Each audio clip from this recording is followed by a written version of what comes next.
Assalamualaikum warahmatullahi wabarakatuh.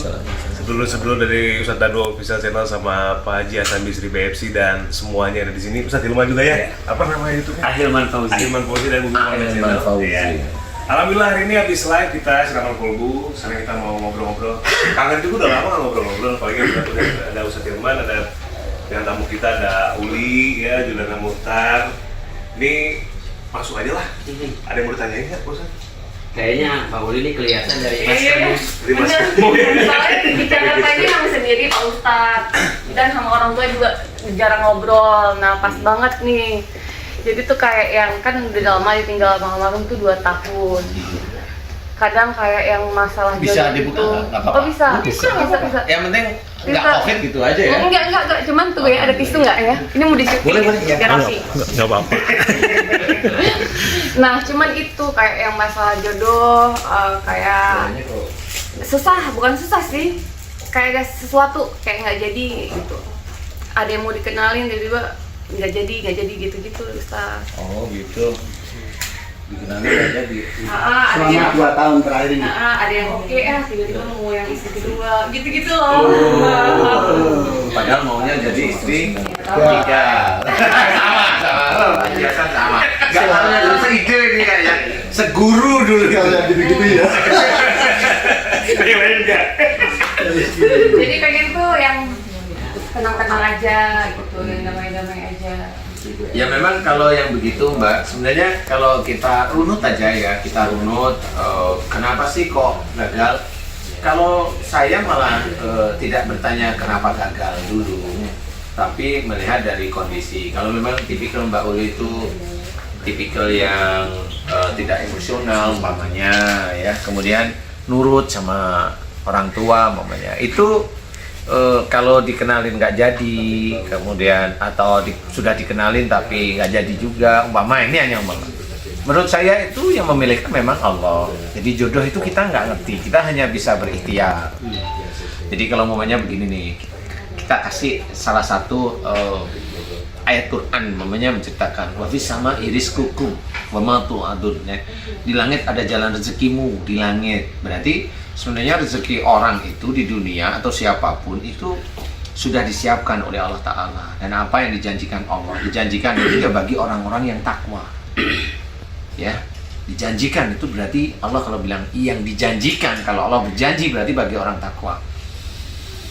Nah, bagaimana rezeki itu bisa sampai ke kita sebagai seorang muslim adalah salah satunya namanya innahum kanu qabla dzalika muhsinin. Ini satu ayat nih kita harus cermati. Sesungguhnya mereka di dunia selalu berbuat kebaikan. Nah, ini jalan rezeki itu akan sampai. Kebaikan itu yang bagaimana? Kalau kita muslim ya sholatnya tertib lah, ya 5 waktu aja boleh lah 5 waktu. Kemudian tambahin lagi boleh baca Quran, sholat sunnah dan sebagainya ya. Kemudian apalagi? Nah, baik ini setiap saatnya di dunia itu nggak cuma hanya untuk diri kita sendiri. Belum minanas juga kita buktikan atau mengerjakan sesuatu yang berhubungan muamalah lah ya sehari-hari misalnya, yaitu khususnya yang agak lebih wajib hormat orang tua. Nah, hormat orang tua itu apa aja? Berkata yang baik, berpikiran yang baik, tidak punya pikiran jelek sama orang tua, tidak punya deh. Nah, kalau di titik-titik itu kita sudah melakukan perbuatan baik apa yang diceritakan dalam Quran. Kalau memang ada kekurangan normal, manusia itu nggak ada yang sempurna. Yang penting kita berusaha terus. Nah, dari situ kalau mamanya dari situ ya Mbak Uli, kalau memang ada kegagalan dalam bertemu dengan jodoh, itu menurut saya bukan gagal. Itu memang Allah belum gitu. Jadi Allah belum memberikan. Jadi kalau bisa jangan itu menjadi protes. Hati-hati, karena kalau itu protes berarti kita tidak meyakini bahwa Allah itu yang mengatur rezeki kita. Padahal kita harus meyakini Allah itu yang mengatur rezeki kita. Kalau kita protes berarti kita itu seperti ngambek seperti pada orang tuanya. Jangan, Allah itu yang menciptakan kita. Jangan kita samakan dengan orang tua yang bisa kita ajak ngomong, kita nggak suka, kemudian kita ngambek. Nggak boleh seperti itu. Tetap husnudzon pada Allah Ta'ala. Allah belum memberikan jodoh. Nah, Itu kapan? Nah, pertanyaan kapan ini sebenarnya haknya Allah. Kalau memang maunya kapan itu cepat, dekatkan diri pada Allah Ta'ala itu dengan baik, bukan cuma segera saja ya. Baik itu benar serius. Dirubah semuanya. Jadi dirubah semuanya itu bukan terus dari baik menjadi tidak baik, enggak. Maksudnya yang kurang-kurang baik itu dirubah menjadi suatu kebaikan di hadapan Allah Ta'ala. Kemudian mulai yang Mbak Uli, kalau memang Mbak Uli kerja, mulai pekerjaan itu diawali dengan bismillah. Nah, itu nanti kalau Allah sudah melihat sehari, seminggu, 1 bulan, Allah kan melihat nih kinerjanya Mbak Uli itu dilihat oleh Allah Ta'ala melalui malaikat, disampaikan terus-menerus. Nah, di situ mulai Allah itu mulai mengatur siapa yang jodoh yang cocok dengan kriteria imannya Mbak Uli, kriteria amal-amalnya Mbak Uli. Itu Allah yang menyediakan, bukan dengan seperti zaman-zaman sekarang atau zaman gimana. Jadi kayak jodoh itu terjadi karena pelet. Nah, itu kan sering ya. Nah, itu memaksakan kehendak.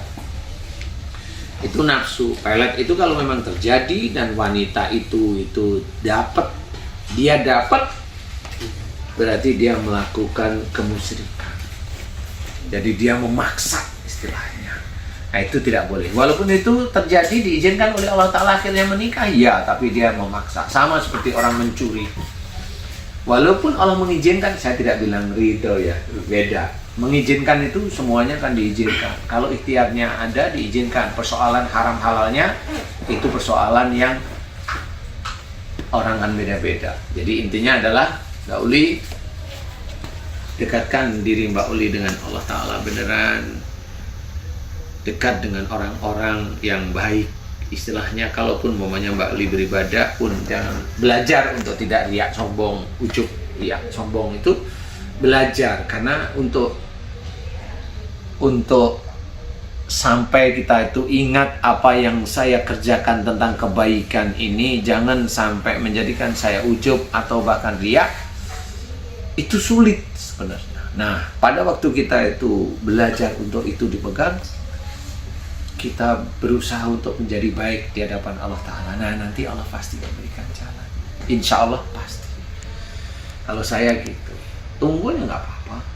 Itu karena bisa datang sendiri. Yang pilihannya itu selalu yang udah punya istri. Lah kan taunya kan biasanya kan siapa Mbak Uli, mohon maaf ya, Mbak Uli udah pernah nikah. Jadi orang berpikiran kan begitu.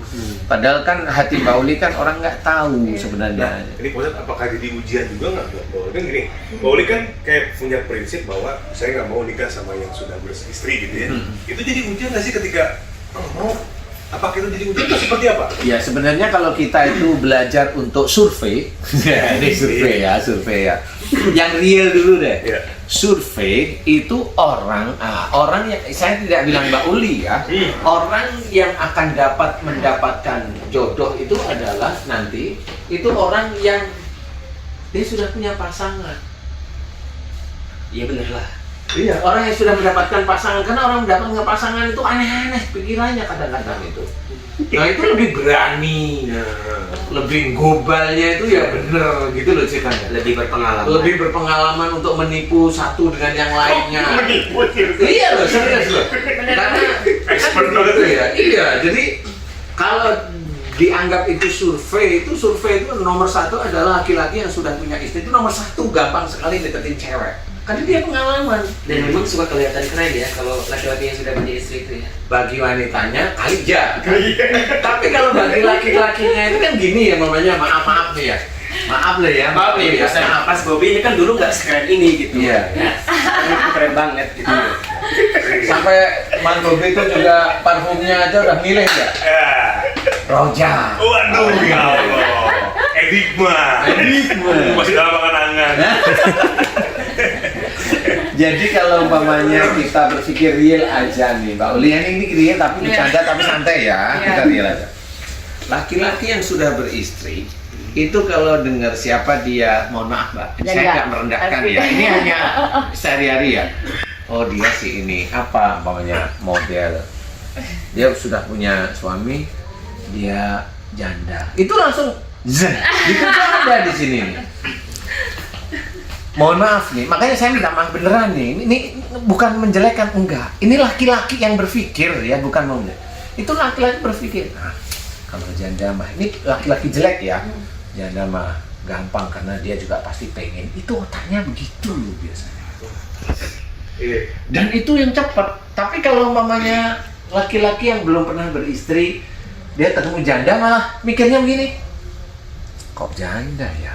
Itu tetap ada di situ. Saya tidak berpikiran itu jelek, tidak. Tapi ini survei normal aja, realita ya, kurang lebihnya seperti itu. Nah, bagi orang-orang yang laki-laki baik, laki-laki baik nih, kalau dia punya istri, rata-rata kalau baik tuh setia. Nih yang punya istri, bener nih, ini realita aja. Tapi kalaupun umpamanya dia tidak punya istri, kita lihat dia tidak punya istri, dia bercerai dengan istrinya. Kenapa dia bercerai? Kan dia ada kasus. Nah, kalau mamanya Mbak Uli itu maunya pingin, atau siapapun teman-teman yang janda itu pingin laki-laki yang tidak punya istri, kan tetap akan dapat umpamanya seorang perjaka, bener, yang dia juga notabene pasti takut dengan mau menikah dengan, maaf ya, dengan yang sudah pernah bersuami, pastilah ada begitu. Atau dapat duda, paham ya? Nah, duda ini kan nggak pernah tahu dia bermasalah apa dengan istrinya. Taunya dia nggak punya istri, mohon maaf nih. Ini bisa menjadi masukan Mbak Uli nih ya. Mohon maaf nih ya. Dan kalau si duda itu dulunya dengan istrinya nakal, kan orang, maaf, teman-teman janda itu kan tidak berpikir bahwa dia jadi duda itu kan dari nakalnya. Taunya nggak punya istri. Lah itu loh maksud saya. Jadi ada beberapa kesulitan yang kita secara real memang sulit beneran. Makanya kalau saya caranya adalah cara ilahiyah. Serahkan sama Allah Ta'ala. Dengan cara-cara Allah. Satu, innahum kanu qabla dzalika muhsinin. Sesungguhnya mereka selalu berbuat kebaikan. Buat kebaikan aja terus. Kanu qalilan minal laili ma yahjaun, orang-orang yang menyedikitkan tidur. Maksudnya apa? Datang ke majelis taklim, ke taklim pengajiannya. Pengajiannya baik loh. Ini bukan sesuatu yang malah nyalain saudara-saudaranya yang lain. Bukan, ini benar-benar ustadznya kompeten kan gitu ya. Kayak Ustadz Hilman ini kompeten. Insya Allah ya. Jelas tidak mau menyalahkan saudara-saudaranya yang Islam, yang sedakwah itu belajar, dilihat ustadznya. Kapasitas ustadznya itu harus dilihat. Jangan ustadz yang ngomporin mulu itu ya, jangan. Nah, ini terbakar nih nanti. Kemudian apalagi wabil asarihum yastaghfirun. Jadi mulai senantiasa dekat dengan Allah Ta'ala dengan sholat sunnah tahajud, menambah ibadah. Dan di tahajud itu, nah ini yang susah nih, tidak banyak meminta tapi malah banyak mohon ampun. Nah itu susah sekali, karena orang itu di sininya itu image-nya banyak dari teman-teman kita yang dakwah itu pada waktu tahajud mintalah gitu. Apa yang kamu inginkan, mintalah. Jodoh, harta, harta. Gitu ya, kalau saya memang sih boleh. Tetapi Allah yang ini Allah mengajarkan loh ini. Wastaghfirun. Ya, istighfar. Banyak istighfar malahan. Nah, ini sulit. Karena memohon ampun itu hanya mohon ampun aja. Tapi kalau kita dengar banyak teman-teman yang dakwah suruh minta macam-macam, ya boleh. Tapi kalau saya jangan terpancing. Nah, minta ampunlah terus. Ya Allah, jika saya sejak akhir balik hingga saat ini banyak melakukan kesalahan-kesalahan dan dosa yang selalu melanggar firman-firman-Mu dalam Quran komplit nih, dan juga selalu melanggar sunnah-sunnah-Mu, kita tidak mampu karena memang banyak sekali. Aku mohon ampun kepadamu ya Allah, astagfirullahaladzim. Itu aja dimohonkan ampunan.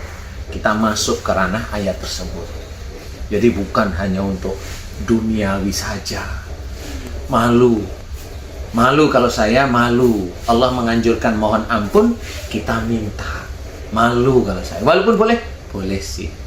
Tapi yuk anjuran Allah kita gunakan. Kan gitu kalau saya itu. Paham ya? kita gunakan terus. Kemudian apalagi wa fi amwalihim haqqul lisaili wal mahrum umpamanya. Jadi ada di antara harta kita itu miliknya orang yang meminta dan tidak meminta, itu harus kita berikan. Entah itu wujudnya zakat kita mal, zakat mal kita maksud saya, atau infak, sedekah, niatnya satu, lillahi ta'ala. Jangan kita itu menginfakkan atau mensedekahkan tapi kita ingin kembalian dari Allah Ta'ala, enggak usah, lillahi ta'ala. Nah itu yang jangan, karena orang-orang banyak menyuruh orang sedekah itu biar enggak kena musibah, biar enggak sakit, biar enggak macam-macam. Jangan. Niatnya satu, lillahi ta'ala, biarlah Allah yang mengatur. Nah nanti insya Allah sampai. Sampai kemana? Pertama kali sampai dengan Mas Bobi. Sampai kemana? Sampai ke Ustadz Bima. Sampai kemana lagi? Sampai ke Haji Hasan. Ini Ustadz. Ini kata-kata Pak Ustadz yang barusan ya, saya benar-benar garis bawahi bahwa ketika seorang nih Pak Ustadz, ketika Allah menentukan jodoh untuk seseorang, kan si A nih laki-laki, berarti Allah itu mempersiapkan tuh banyak hal. Dilihat dari bagaimana hubungannya dengan orang tuanya, bagaimana cara dia bersosialisasinya, apa ada kesombongan, apa. Semua tuh dinilai sampai kebaikan dan keburukannya di sekufu itu yang itu ya? Iya itu. Kebaikan dan keburukannya. Makanya kalau kita hati-hati ya, innahum kanu qabla dzalika musinin. Satu ayat ini itu kalau kita cerna, loh, kita disuruh oleh Allah Ta'ala berbuat baik agar rezeki datang. Berbuat baik ini dipandainya Allah, itu hanya kelihatan berbuat baik aja. Padahal kalau kita ngerenung diem, loh, berbuat baik ini adalah perumpamaan kalau kita muslim itu ketakwaan loh. Karena unsurnya menyatu dengan rizki. Dan jangan lupa, wa ma tu'adun. Dan apa yang dijanjikan Allah. Kalau Allah itu berjanji, itu berarti ini takwa, nggak main-main. Cuma oleh Allah Ta'ala diserempetin aja, berbuat baik. Nah ini orang hanya berbuat baik itu ya begitu. Enggak, menurut saya. Berbuat baik itu habis-habisan. Serius habis-habisan. Sehingga jalan kita menemukan rezeki nggak cuma jodoh, itu juga dari perbuatan-perbuatan kita. Cuma itulah kita harus pandai-pandai berpikir. Loh, Allah itu menceritakan seperti itu. Contoh umpamanya tadi di penghujung malam kita disuruh untuk mohon ampun nih, ya, minta ampun pada Allah. Padahal kebanyakan kalau umpamanya kita melakukan sunat tahajud nih, itu kan banyak mintalah pada waktu itu. Minta apa aja. Kalau saya boleh nggak itu? Boleh sih. Tapi saya malah senang mengikuti Allahnya. Mohon ampunnya. Karena apa? Kalau itu mohon ampun, Allah itu sudah tahu kekurangan, kelemahan kita sebagai manusia itu tahu, sangat tahu sekali. Contoh, kita dikasih mulut nih, bisa ngomong, Mas Bobi bisa nge-host. Kita alhamdulillah diizinkan oleh Allah Ta'ala bisa dakwah nih. Pernahkah dengan khusyuk setiap hari mulut ini kita haturkan kepada Allah Ta'ala dengan bersyukur, alhamdulillah ya Allah, mulutku bisa meng-host sehingga itu bisa menjadi tambahan rezeki bagiku. Saya tanya sama Mas Bobi. Lah itu, makanya itu kan kesalahan sebenarnya. Makanya kita disuruh mohon ampun. Itu jadi nggak cuma itu, banyak, nggak cuma mulut berpikir. Nge-host itu kan butuh berpikir. Emang pernah kita itu bersyukur, ya Allah, alhamdulillah Engkau telah berikan aku otak untuk berpikir, untuk nge-host saja dulu. Belum lagi berpikir ada masalah dengan keluargaku, belum lagi berpikir ada masalah di warungku, kan banyak. Emang saya tanya, emang pernah? Kan malu di situ. Minta aja dunia terusan, tapi dianjurkan oleh Allah Ta'ala untuk mohon ampun. Kok kita itu masih minta aja, malu. Makanya Allah itu maha tahu. Ini saya hanya menjabarkan, ya. Kita yang dakwah aja, pernah nggak kita bersyukur atas ini loh? Kita dakwah, kemudian kita berpikir tuh, ingat ayat-ayat dakwahnya, ingat hadisnya. Saya tanya, kamu pernah bersyukur? Betul Ustaz, malu jadi astagfirullahaladzim. Ini kan pinjaman Allah. Makanya di situ Allah mengajarkan mohon ampun. Makanya Ustaz kan ada istilah, ternyata banyak nikmat yang Allah berikan tanpa kita minta, daripada permohonan yang kita ajukan dan belum dikasih sama Allah gitu. Iya, Iya kan? benar. Jadi banyak yang kita tuh nggak minta tapi dikasih sebenarnya. Iya. Daripada yang kita minta yang belum dikasih. Iya. Nah kita fokusnya kepada yang belum dikasih itu. Dikasih itu. Sama kayak tadi mungkin yang mohon maaf tentang Mbak Uli Mbak tadi Uli, kan. iya memang. Cuma makanya saya tetap menyemangati. Nggak apa-apa Mbak Uli. Ya mohon boleh. Kalau Silakan. dari cerita Pak Ustadz tadi ya, dari Bapak Ustadz sampaikan, aku berpikir bahwa Allah itu nggak dikasih cuma Momen kesempatan. untuk memperbaiki dulu, karena Iya. masih nyiapin Iya. yang sesuai dengan yang punya Mbak Uli. Karena yang jelas Mbak Uli yang diinginkan laki-laki yang soleh, bener nggak? Bener nggak sih? Tapi benar Ustaz, dengan apa yang Pak Ustadz ngomong, Uli tuh emang punya masalah sama orang tua yang bener banget. Kadang kalau telepon itu sama bapak, mungkin 4 bulan sekali, 3 bulan sekali, jarang berkomunikasi memang. Saya malah hampir berapa tahun ini nggak pernah loh telepon sama ayah saya. Karena saya sudah menikah. Ya, Pak Ustadz. Biar nggak serius-serius amat. Gitu. Tapi benar. Jadi kita tuh kayak minyak sama air. Emang nggak nemu. Karena papa TNI kan. Uli anak pertama keras banget. Jadi dari dulu emang diprotek banget. Ya nggak boleh pacaran apa. Emang dijaga banget nih. Sampai terakhir Uli ke Jakarta sampai kabur dari rumah. Mama Uli tahu pas ikut Putri Indonesia itu. Nah pas kesini-sini pun tetap disuruh pulang ke sana. Terus Uli bilang kalau pulang ke sana mau jadi apa, mau kerja apa. Anak-anak udah almarhum udah bilang harus sekolah di situ. Dan kalau dari rezeki sih alhamdulillah Ustadz ada aja memang. Alhamdulillah. Ada.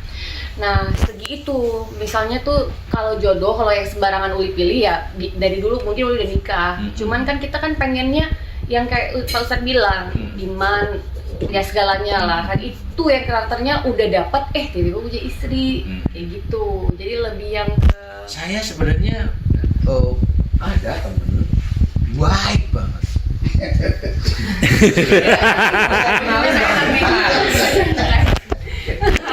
Tapi Saya kalau Pak Haji Hasan ketawa itu terus nggak jadi saya. Nggak, tapi gini Ustaz, saya juga ini menarik nih tentang jodoh itu. Kan tentu sebagai manusia kita punya kriteria, maunya A, B dan segala macam. Tapi ternyata yang datang adalah orang-orang yang tak sesuai dengan harapan kita.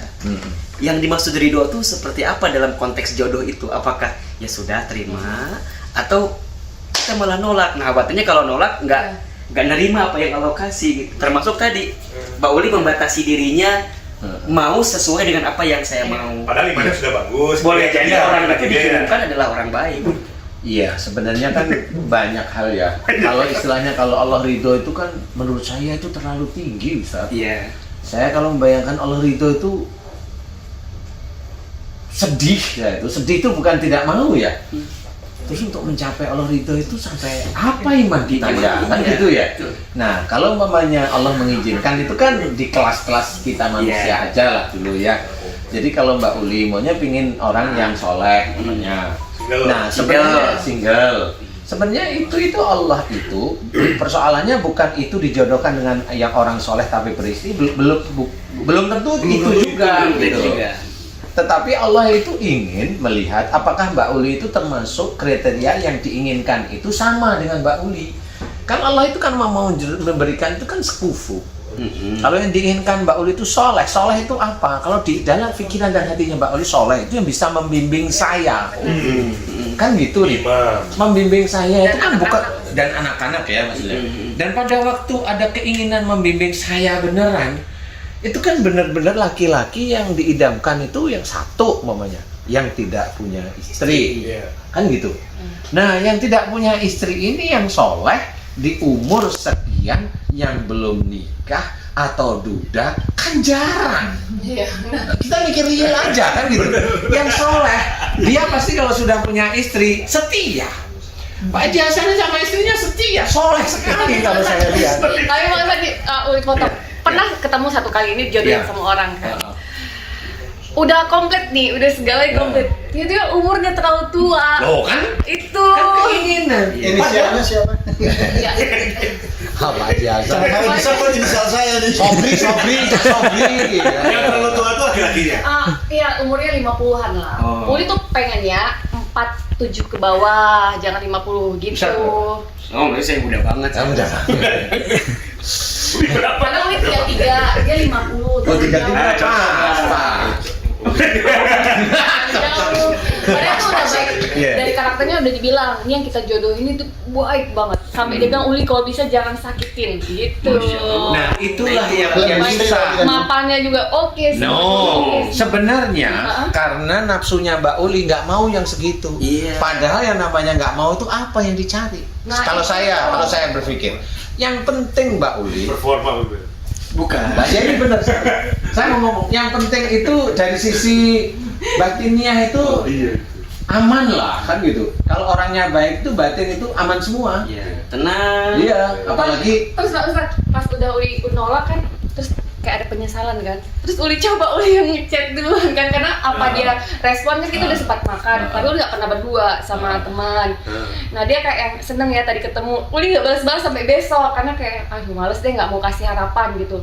Terakhir Uli mikir duduk kan, apa ya aku minta sama Allah itu udah yang terbaik juga masih nolak. Nah, ya itu. Apa ini ya gitu kan kadang gitu, Iya, tapi iya. sadarnya udah sebulan ke depan. Nanti coba chat, apa kabar mas gini-gini kan, dia nggak ada respon lagi mas.